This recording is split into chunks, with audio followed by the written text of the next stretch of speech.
Et si je pars demain, qu'est-ce que je laisse ? Des messages. Mamie raconte, c'est le podcast Héritage.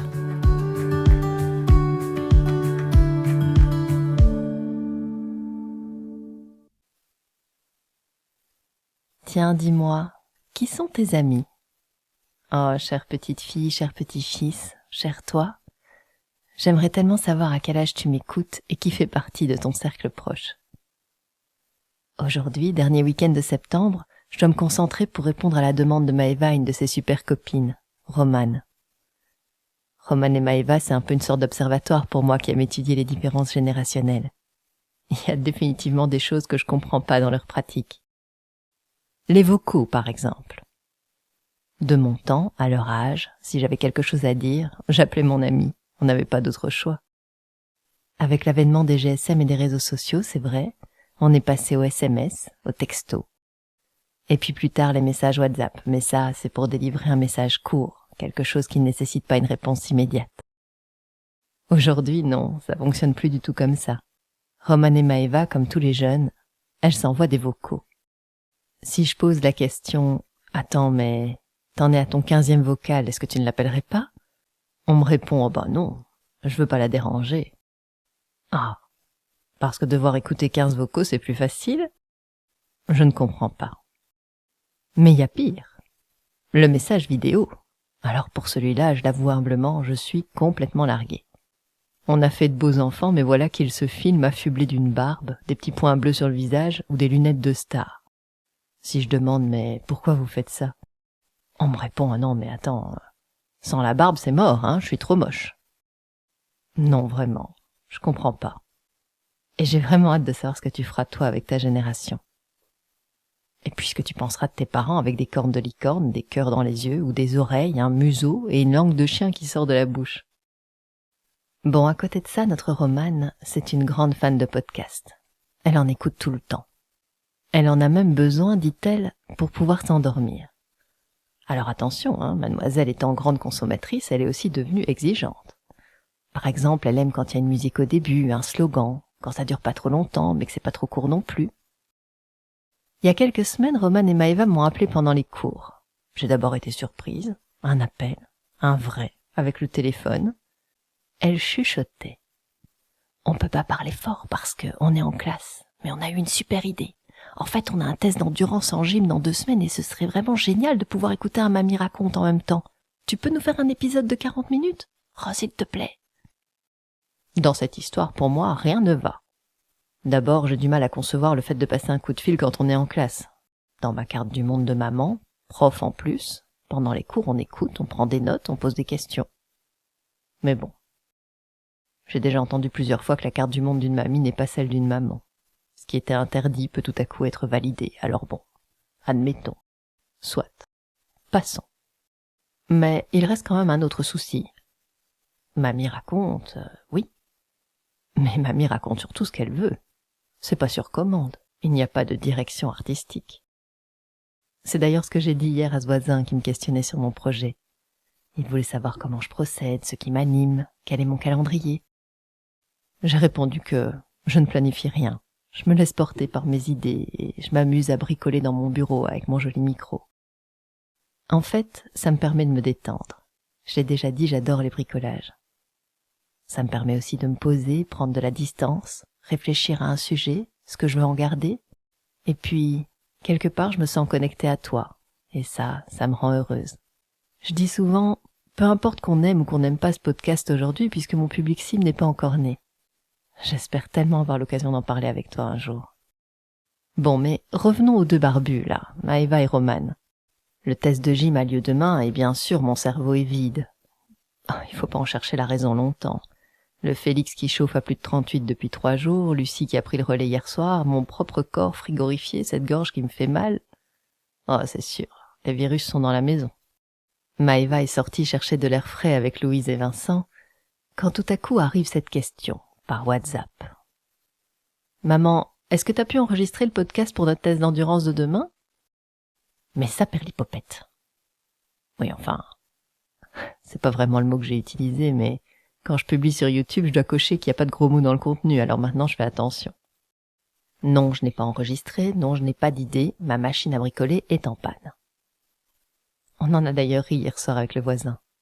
On a parlé des jours sans créativité. Il m'a dit « Finalement, c'est facile. Parfois, la mamie, elle est fatiguée ou elle est en vacances. Quand on est mamie, après tout, on fait ce qu'on veut. » Oui, c'est bien vrai, ça. Oui, mais aujourd'hui, la mamie, c'est surtout une maman. Et pas de bol, elle a une personnalité de type jaune et violet. Le jaune, ça veut dire que j'ai besoin de spontanéité. J'ai besoin de m'amuser en travaillant, de variété, de nouveauté. Quand je m'amuse plus, on me repère facilement. Je soupire. Et puis je me mets à ramer. Ça devient difficile. Oh, je pourrais sans doute réaliser la tâche en quelques minutes, mais dans ce comportement où ça ne va plus, je deviens la championne de la procrastination. Tu vois le parallèle avec cette situation? Mamie raconte, c'est quand je veux, comme ça vient. Je suis libre et sans contrainte. Sinon, j'ai le cerveau d'une huître cuite. Et le violet alors? Le violet, malheureusement, c'est le cœur de ma motivation. Et le violet, ce qu'il aime, c'est notamment être fiable et de confiance. Il a aussi besoin de donner son opinion. Il veut pas qu'on soit d'accord avec lui, il veut simplement argumenter. Et me voilà donc partie pour expliquer pourquoi ce ne sera pas possible. Mais la réponse de ma fille est la suivante. Ah, tant pis, c'est pas grave. Ce message, elle me l'a écrit, alors peut-être qu'il se lit d'une voix enjouée, peut-être qu'il se lit « Ah ok, tant pis, c'est pas grave ». Mais peut-être pas. Peut-être que c'est une voix triste. Oh, tant pis, c'est pas grave. Je relis les mots et en bonne type violet, je les pèse, je les évalue. Et le verdict est sans appel. Les notions de fiabilité et de confiance sont ébranlées. Me voilà coincée entre une partie de moi, je veux être libre, et une partie de moi, je veux être fiable. Il est complexe l'humain, n'est-ce pas? Je trouve ça fascinant. Il y a tellement de nuances à considérer, tellement de paramètres qui entrent en compte. La vie, c'est pas monochrome, c'est pas tout blanc ou tout noir, c'est coloré. Bon, ok, mais maintenant, qu'est-ce que je fais avec tout ça, moi? Eh bien, tu vois, mon chou, je te partage une expérience et tu en feras ce que tu voudras, mais moi, quand je suis coincée dans quelque chose, je me demande si j'ai pas déjà vécu cette situation ou une situation similaire, et surtout, comment j'ai fait pour m'en sortir. Ah bah oui, c'est évident, quand je suis en panne d'idées, je prends un bain. Oh, la baignoire. Ça a été un fameux conflit avec Vincent quand on a fait les travaux de la salle de bain.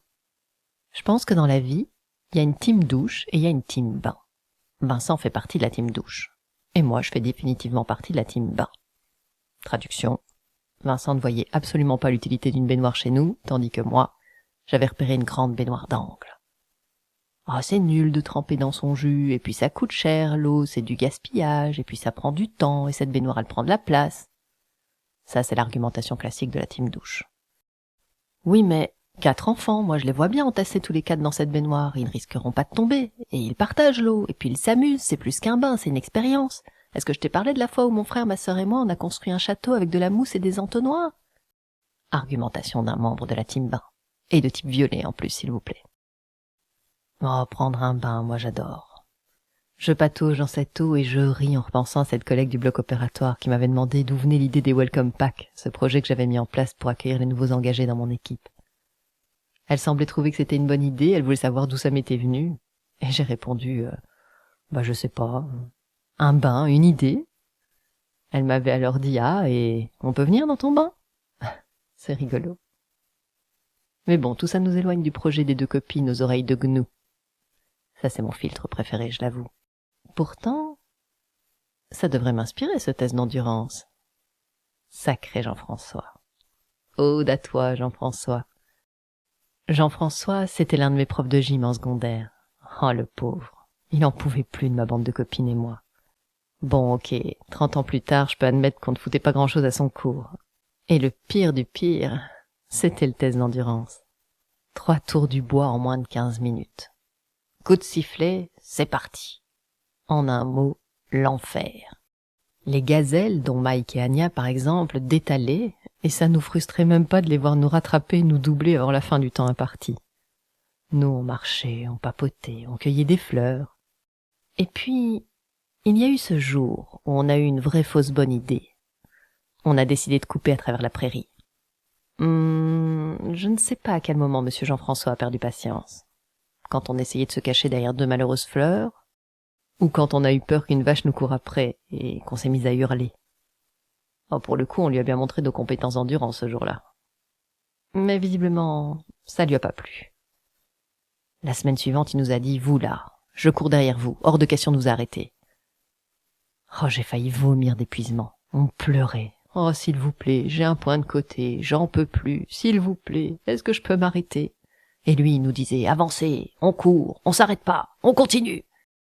Cette année-là, en juin, mes parents ont halluciné d'entendre « Eh bien voilà, Audrey a une seconde session. » Ma mère, en apnée. « Ah bon ? Une seconde session, mais en quoi ? En sciences, en maths ? » « Non, non, en gym. »« En gym ? » ?»« Oui, en gym. » « Oui, nous trouvons qu'elle et ses copines, elles ne jouent pas le jeu. On veut leur donner une leçon.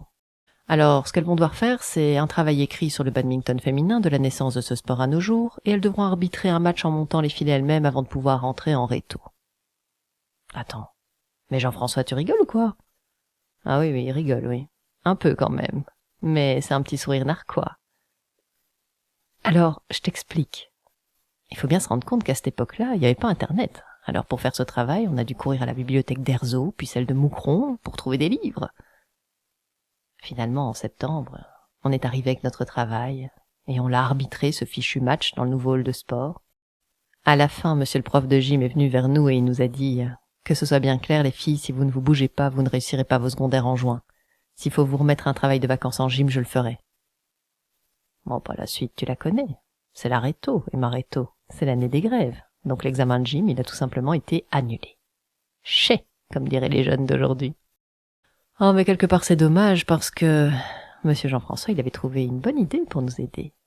Il avait regroupé les cas désespérés, dont mes copines et moi, bien sûr, et il nous avait dit qu'on allait être notés sur la présentation d'une chorégraphie. Il a abandonné les histoires de courses, de sauts en hauteur, en longueur, l'escalade, tout ça. On pouvait prendre n'importe quelle musique, faire les pas qu'on voulait, mais on devait présenter un truc. Et nous, on avait choisi Michael Jackson, Remember the Time. Alors je t'invite à regarder le clip et à nous imaginer, mes copines et moi, bande de bras cassés, en train de répéter les pas de Michael Jackson dans les vestiaires. À la fin de l'année, le diplôme en poche, on n'a pas pu s'empêcher d'aller taquiner monsieur Jean-François. On lui a dit « Hé Edith, dommage pour cet examen !» Et là, cette phrase que j'oublierai jamais. Il nous a répondu « Les filles, un jour vous paierez pour faire du sport, et ce jour-là vous penserez à moi. » Oh, ça c'est pas cool. Non, c'est pas cool du tout, parce qu'effectivement, j'ai bien pensé à lui depuis. J'ai pensé à lui, par exemple, le jour où j'ai fait de la Zumba, et ce jour où j'ai essayé le Pilate, et alors mon abonnement dans une salle de sport. C'est comme si j'avais la photo de JF dans mon portefeuille. Mais c'est peut-être pour ça que ça bloque. J'ai entendu podcast, j'ai entendu test d'endurance, et mon cerveau s'est fermé pour pas voir les images. Pourtant, quel bon souvenir finalement. Allez, un petit WhatsApp à ma copine Laurence.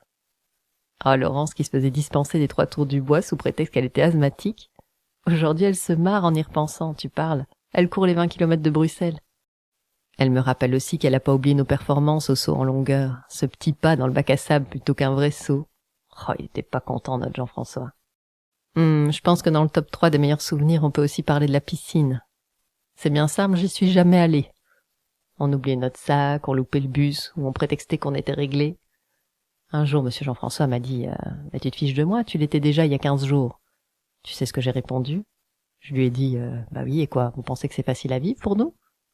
Pauvre homme, on était vraiment insupportable. Oh oui, on rit beaucoup en repensant à tout ça. Et c'est ce que je souhaite à mes barbus, Roman et Maëva. Qu'elles continuent de rire ensemble, qu'elles rient encore longtemps, même au-delà de la réto. Les amis, c'est la vie. Alors bon, test les filles. Comme vous le voyez, ce podcast ne durera pas 40 minutes, mais ce que je vous propose, c'est de réécouter les shows doudous, par exemple.